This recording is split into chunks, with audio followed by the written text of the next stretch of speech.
still in my channel, okay? And let's explore again about aerobic respiration. Dan sekarang masuk ke tahap sistem transfer elektron dong. Ya, seperti apa? Langsung saja.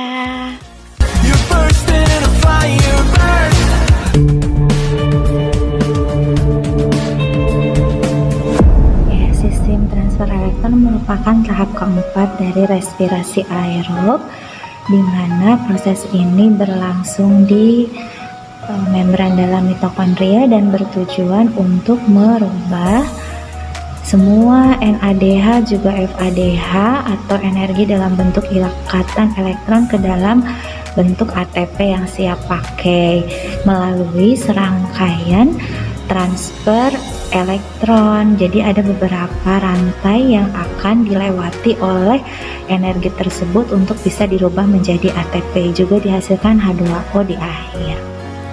NADH juga FADH yang akan dirubah merupakan hasil dari proses sebelumnya. Jadi kita punya tabungan 10 NADH dan 2 FADH2 dari glikolisis, DO, dan siklus Krebs.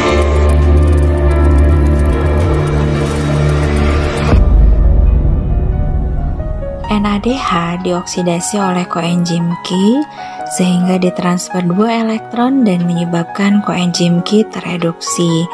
Proses ini menghasilkan 1 ATP.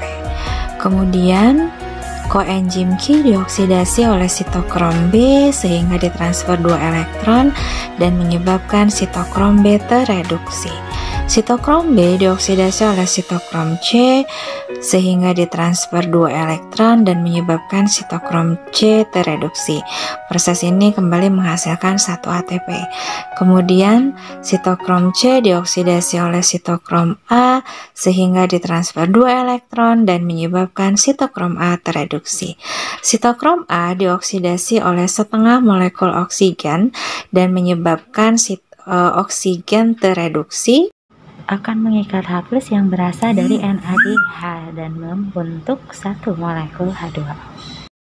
Proses ini menghasilkan 1 ATP kembali. Nah, ini adalah rangkaian proses NADH. Sementara untuk FADH, rangkaiannya sama, tetapi pada saat FADH dioksidasi oleh koenzim Q, itu tidak menghasilkan ATP. Jadi, berbeda dengan NADH yang tahapan pertamanya langsung menghasilkan ATP, sementara FADH baru menghasilkan ATP pada saat sitokrom B dioksidasi oleh sitokrom C.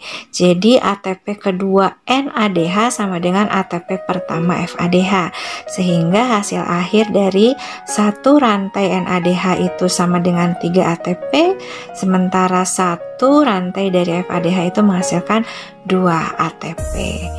Dan untuk produk STI lain berupa H2O itu diperoleh saat oksigen menerima 2 elektron, berarti oksigen tereduksikan, kemudian berhasil menangkap 2 H+, baru dia dihasilkan 1 molekul H2O. Jadi dalam sistem transfer elektron ini, satu NADH akan melepas 2 elektron, kemudian ditangkap oleh 1 unsur atau setengah molekul oksigen, lalu menangkap 2 H+, dan akan menghasilkan 1 molekul H2O dan 3 ATP. Sementara 1 FADH sama akan melepas 2 elektron, kemudian ditangkap oleh 1 unsur oksigen atau setengah molekul oksigen dan menangkap 2 H+ dan menghasilkan 1 molekul H2O. Dan kalau kita perhatikan ternyata jumlah elektron itu sama dengan 2 kali NADH, bener nggak?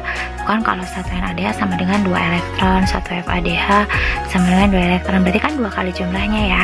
Sementara jumlah H+ itu pasti selalu sebanding dengan jumlah elektronnya, karena dia akan sepasang, jadi jumlah H+ itu 2 kali NADH juga. Dan jumlah molekul oksigen itu setengahnya dari jumlah NADH. Jadi kalau NADH-nya 1 maka dia adalah setengah, tapi kalau NADH-nya 2 berarti dia 1 gitu ya. Sementara jumlah unsur oksigen itu selalu sama dengan jumlah NADH atau FADH2, dan jumlah H2O itu juga selalu sama dengan jumlah NADH atau FADH-nya. Nah, sekarang aku punya kuis nih.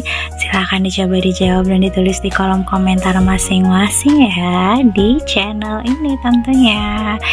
Silahkan berhitung.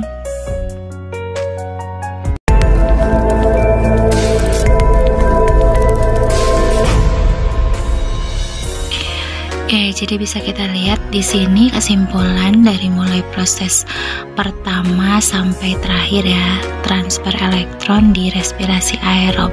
Nah, terkadang muncul pertanyaan jumlah totalnya itu 38 ATP atau 36 ATP ya. Nah, semuanya sebenarnya berawal dari proses glikolisis yang berlangsung di sitosol ya, atau di sitoplasma, di mana NADH butuh energi untuk pindah ke mitokondria.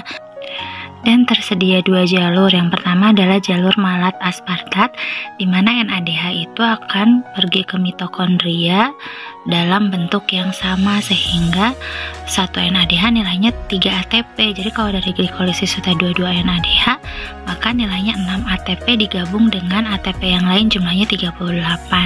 Sementara jalur yang kedua adalah gliserol fosfat, NADH akan berubah menjadi FADH2. Berarti kan otomatis satu FADH itu kan 2 ATP ya.